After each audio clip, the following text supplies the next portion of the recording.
Three, two, one. Ito ang Maria Cristina Falls, matatagpuan sa Iligan City, Lanao del Norte.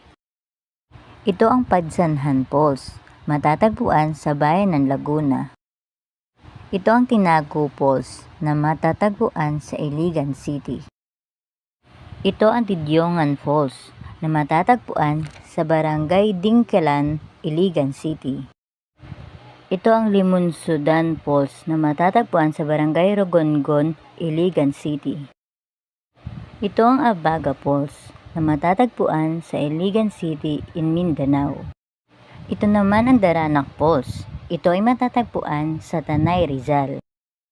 Ito ang Batlag Falls, matatagpuan sa Sampaloc, Tanay, Rizal. Ito naman ang Mahayhay Falls. Ito ay matatagpuan sa Laguna. Ito rin ay tinatawag na Taytay Falls o Imelda Falls. Ito naman ang Hulugan Falls, na matatagpuan sa Laguna sa bayan ng Luciana.